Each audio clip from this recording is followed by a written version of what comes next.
College पहुंचते ही नीलम ने आज सबसे पहले स्टाफ क्वार्टर के लिए आवेदन किया। इतने साल हो गए उसे कॉलेज में पढ़ाते हुए। चाहती तो कभी का क्वार्टर ले सकती थी, पर इतना बड़ा बंगला छोड़कर यूं स्टाफ क्वार्टर में रहने की उसने कभी कल्पना भी नहीं की थी। फिर राजीव भी नीलम के घर आकर रहना पसंद नहीं करते थे। उनका अभिमान आहत होता था।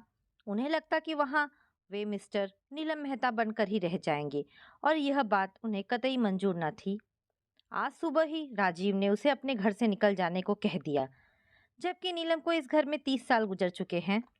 कहने को तो राजीव ने उसे सब कुछ दिया है, अच्छा सा घर, दो बच्चे, दुनिया की हर सुख सुविधा, लेकिन नहीं दिया तो बस मान सम्मान से जीने का अधिकार, हर अच्छी बात का श्रेय खुद लेना, नीलम के हर काम में मीन मेख निकालना, और बात बात पर उसको मिडिल क्लास मानसिकता का ताना देना। यही तो किया है राजीव ने शुरू से अब तक।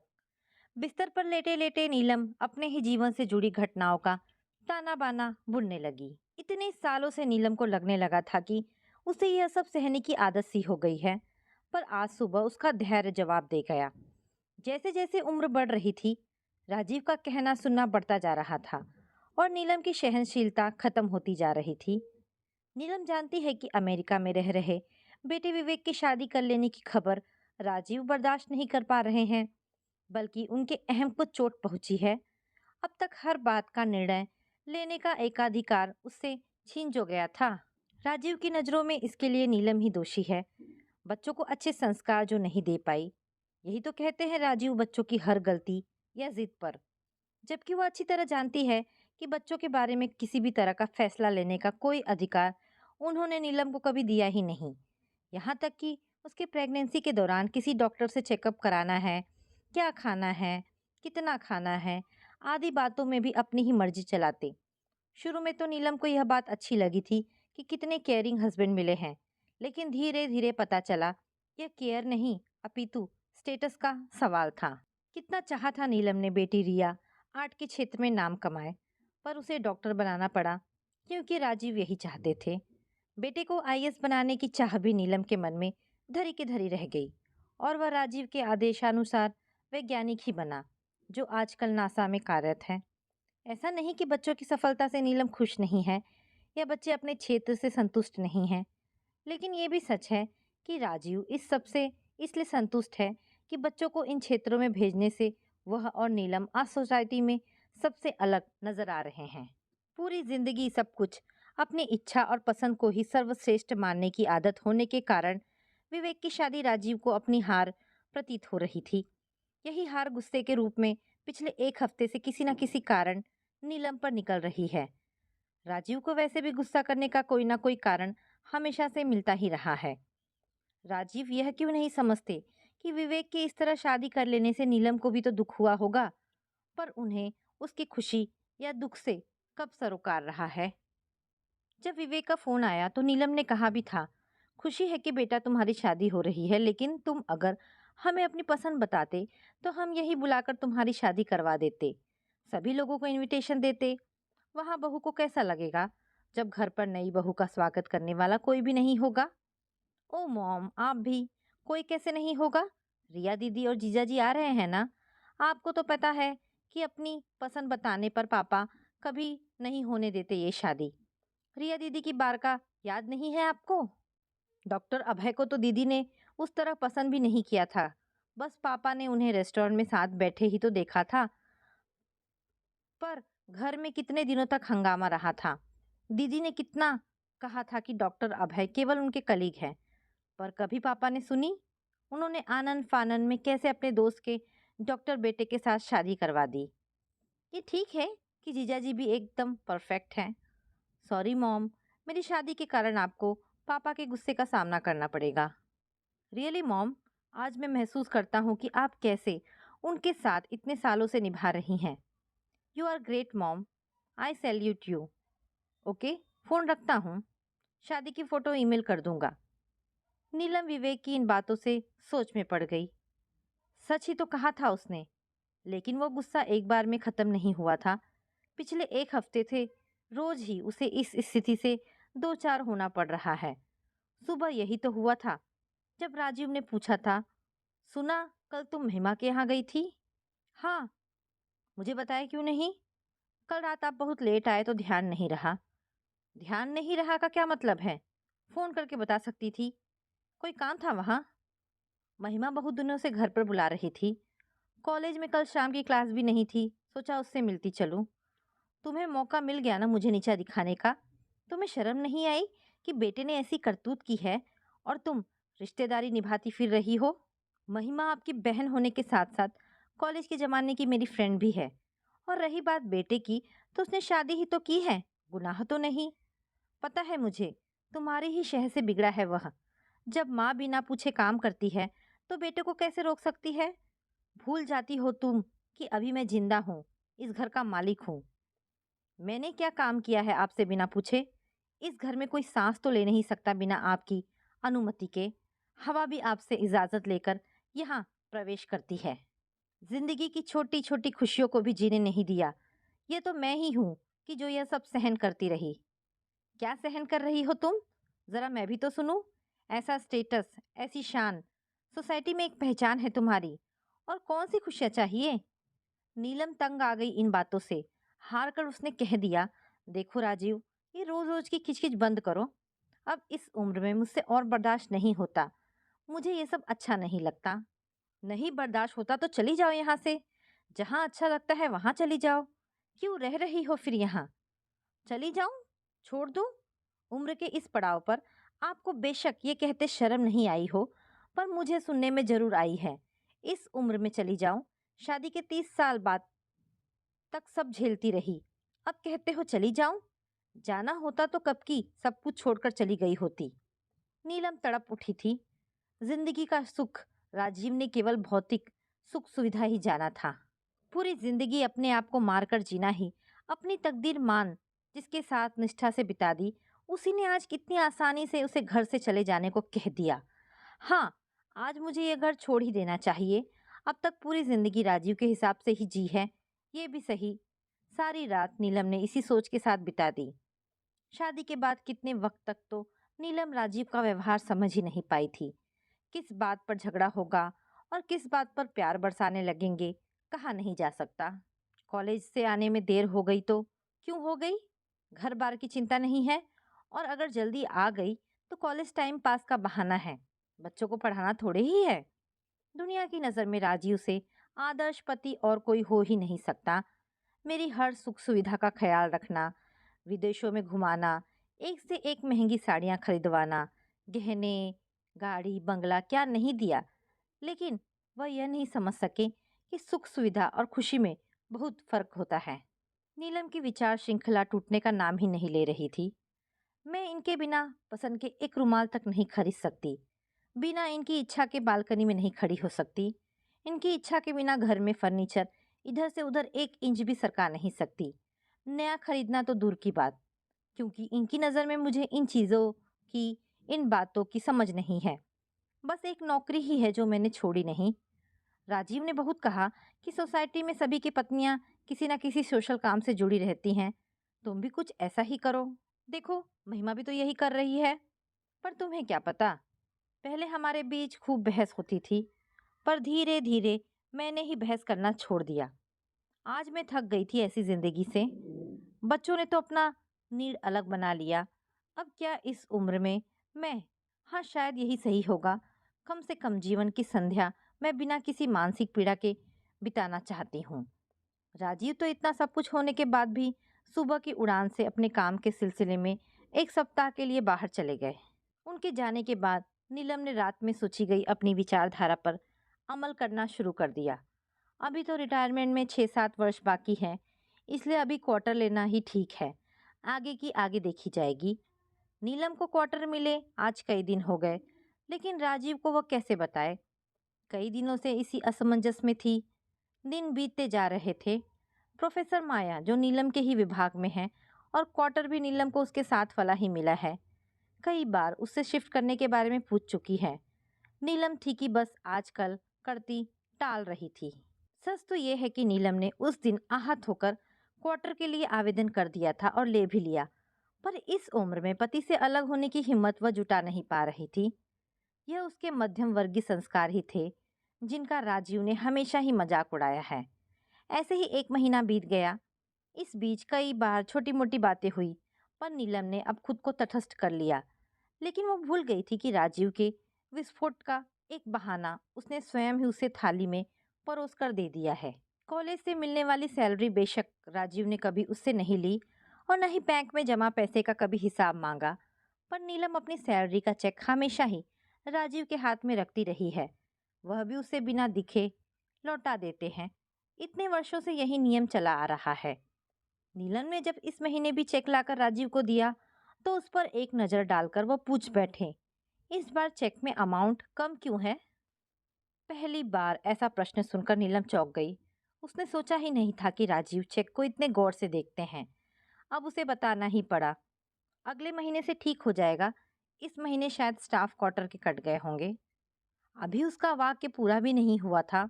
स्टाफ क्वार्टर के? किसका? तुम्हारा? कब लिया? क्यों लिया? और मुझे बताया भी नहीं? नीलम से जवाब देते नहीं बना। बहुत मुश्किल से टूटे फूटे शब्द निकले।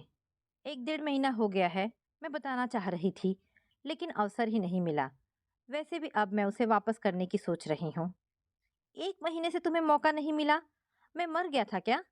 यूँ कहो कि तुम बताना नहीं चाहती थी, और जब लिया है तो वापस करने की क्या जरूरत है? रहो उसमें। नहीं नहीं, मैंने रहने के लिए नहीं लिया। फिर किस लिए लिया है? उस दिन आपने ही तो मुझे घर से निकल जाने को कहा था। तो गई क्यों नहीं अब तक? मैं पूछता हूँ, अब तक यहाँ क्या कर रही हो? आपकी वजह से नहीं गई। समाज क्या कहेगा आपको कि इस उम्र में अपनी पत्नी को निकाल दिया?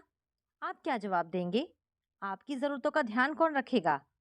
मैं समाज से नहीं डरता। किसमें साहस है जो मुझसे सवाल करेगा?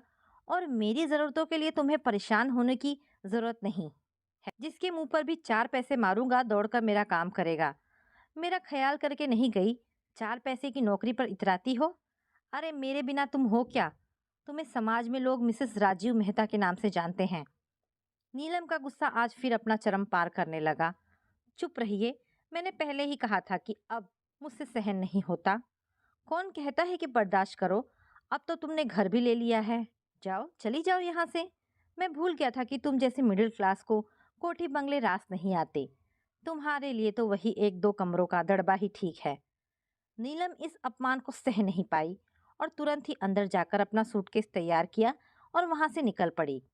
आंखों में आंसू लिए आज कोठी के फाटक को पार करते ही नीलम को ऐसा लगा मानो कितने सालों की घुटन के बाद उसने खुली हवा में सांस ली है। सारी रात आंखों में ही काट दी नीलम ने। अपने नए घर में सुबह ही झपकी लगी कि डोरबेल से आंख खुल गई। सोचा शायद राजीव होंगे, पर प्रोफेसर माया थी। बाहर से ताला खुला देखा इसलिए बेल बजा दी। कब आई आप? शालीनता से पूछा था माया ने। रात ही में। ओह, अच्छा, पता ही नहीं चला। और मिस्टर मेहता? वे बाहर गए हैं। तब तक 2 4 दिन में यहाँ रहकर देखती हूँ, फिर देखेंगे। माया भेद भरी मुस्कान से बाय कहकर वहां से चल दी। पूरा दिन निकल गया इंतजार में। नीलम को बार बार लग रहा था राजीव अब आएंगे, तब आए, पर वह नहीं ही आए। रात होते होते नीलम अपने मन को समझा ली थी। किसे या किसका इंतजार था मुझे? उसका, जिसने घर से निकाल दिया। अगर उन्हें आना ही होता तो मुझे निकालते ही क्यों? सचमुच मैं उनकी जिंदगी का अवांछनीय अध्याय हूँ। लेकिन ऐसा तो नहीं कि मैं जबरदस्ती ही उनकी जिंदगी में शामिल हुई थी। कॉलेज में मैं और महिमा एक साथ पढ़ते थे। एक ही कक्षा और एक जैसी रुचियां होने के कारण हमारी जल्दी ही दोस्ती हो गई। महिमा और मुझ में कुछ फर्क था, तो बस यही कि वह अपनी कार से कॉलेज आती, जिसे ड्राइवर चलाता और बड़ी इज्जत के साथ कार का गेट खोलकर उसे उतारता बैठाता, और मैं डीटीसी की बस में सफ़र करती, जो सचमुच ही कभी कभी अंग्रेजी भाषा का सफ़र हो जाता था।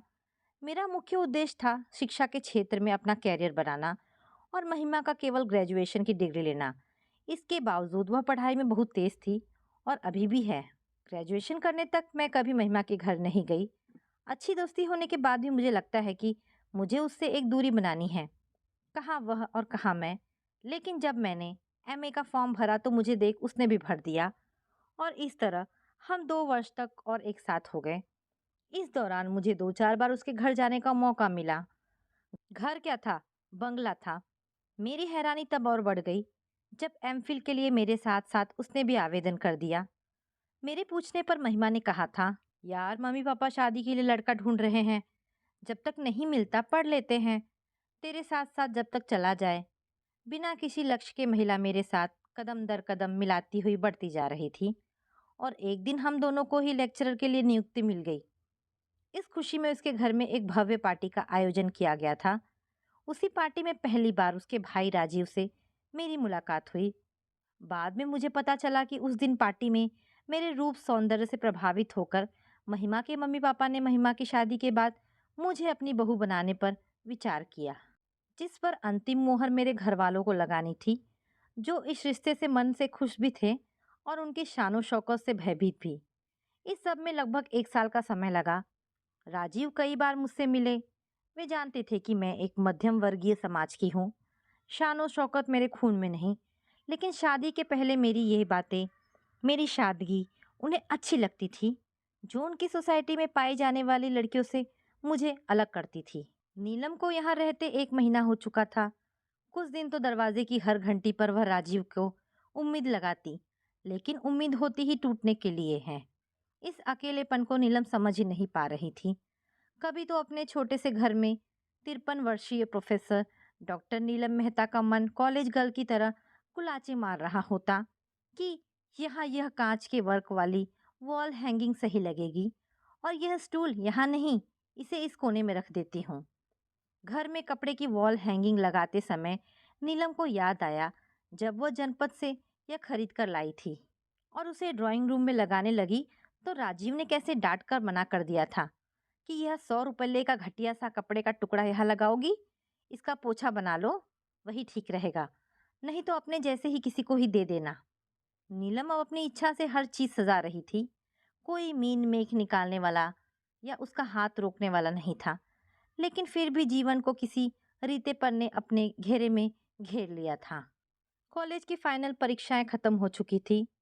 सभी कहीं ना कहीं जाने की तैयारियों में थे। राजीव के साथ मैं भी हमेशा इन दिनों बाहर चली जाया करती थी। सोचकर अचानक नीलम को याद आया कि बेटा विवेक के पास जाना चाहिए। उसकी शादी पर तो नहीं जा पाई थी, फिर वहीं से बेटी रिया के पास भी होकर आऊंगी। बस तुरंत बेटे को फोन किया और अपनी तैयारियों में लग गई। कितनी खुशी झलक रही थी विवेक की आवाज में। और 2 दिन बाद ही अमेरिका से हवाई जहाज का टिकट भी भेज दिया था। फ्लाइट का समय हो रहा था। ड्राइवर सामान नीचे ले जा चुका था। नीलम हाथ में चाबी लेकर बाहर निकलने को ही थी कि दरवाजे पर दस्तक हुई। उफ, इस समय कौन होगा? देखा, दरवाजे पर राजीव खड़े हैं। क्षण भर को तो नीलम किंग कर्तव्य विमूढ़ हो गई। उफ, 2 महीनों में ही यह क्या हो गया राजीव को? मानो सालों के मरीज हो। कहीं जा रही हो क्या? राजीव ने उसकी तंद्रा तोड़ते हुए पूछा। हाँ, विवेक के पास। पर आप अंदर तो आओ। अंदर बिठाकर नीलम राजीव के लिए पानी लेने को मुड़ी ही थी कि उसने नीलम का हाथ पकड़ लिया। नीलम, मुझे माफ नहीं करोगी? इन 2 महीनों में ही मुझे अपने झूठे अहम का एहसास हो गया। जिस प्यार और सम्मान की तुम हकदार थी, तुम्हें वह नहीं दे पाया। अपने अभिमान के आवरण में घिरा हुआ मैं तुम्हारे वजूद को पहचान ही नहीं पाया। मैं भूल गया कि तुमसे ही मेरा अस्तित्व है। मैं तुम्हारे बिना अधूरा हूँ। ये सच है नीलम, मैं तुमसे बहुत प्यार करता हूँ। पहले भी करता था, पर अपने अहम के कारण कहा नहीं। आज कहता हूँ नीलम, तुम्हारे बिना मैं मर जाऊंगा। मुझे माफ कर दो और अपने घर चलो। बहू को पहली बार अपने घर बुलाने के लिए उसके स्वागत की तैयारी भी तो करनी है। मुझे एक मौका दो अपनी गलती सुधारने का। नीलम बुढ़ापे में पहली बार अपने पति के प्यार से सराबोर खुशी के आंसू पोंछती हुई अपने बेटे को अपने न आ पाने की खबर देने के लिए फोन करने लगी। जीवन की संध्या बेला में नीलम को पति के साथ की जरूरत थी और वह अपना बचा हुआ वक्त अब अकेले रहकर नहीं काट सकती थी। और कहते भी हैं कि अगर सुबह का भूला शाम को घर वापस आ जाए तो उसे क्षमा कर देना चाहिए। इस तरह नीलम ने भी अपने पति राजीव को क्षमा कर दिया। तो दोस्तों, ये छोटी सी कहानी यहाँ पर समाप्त होती है। आशा करती हूँ कहानी आपको पसंद आई होगी। अगर कहानी पसंद आई है तो प्लीज़ इसे लाइक एंड शेयर करें। दोस्तों, ऐसी ढेरों पारिवारिक और शिक्षाप्रद कहानी सुनने के लिए हमारे चैनल को प्लीज़ सब्सक्राइब करें। धन्यवाद दोस्तों।